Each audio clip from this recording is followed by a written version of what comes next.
Mass media is defined by Khan Academy as the dissemination of information, or how information is transmitted within a culture.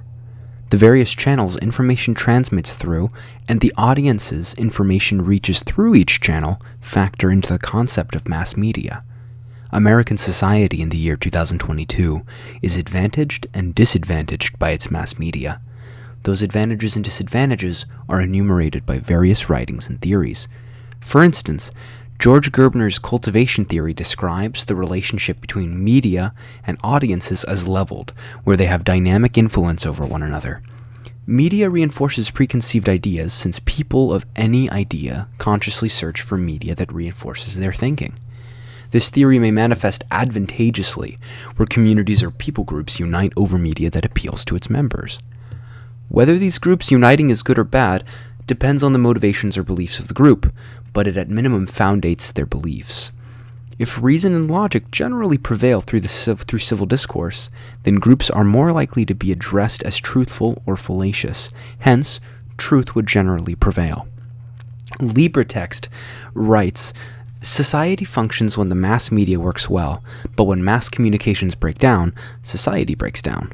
Although it is unclear what mass media working well means, this statement holds that American society today relies on mass media to sustain itself regardless of any other attributes of its relationship. Finally, hypodermic needle theory emphasizes mass media's power as an educational instrument, according to the Pain Fund studies. This statement, however, is loaded. The hypodermic needle theory rationale stands on its head. The mass media in America today has the power to educate any falsehood or motivation it wants.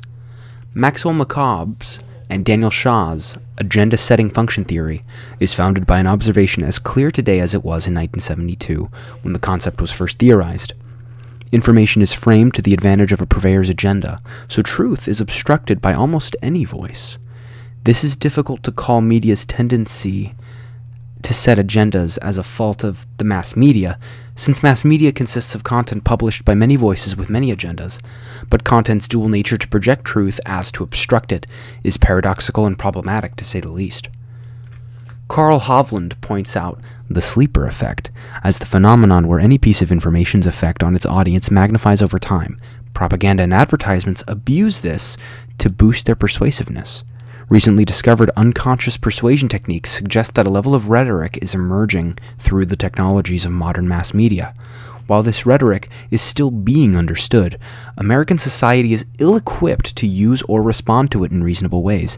It may be fallacious until an alternative is determined.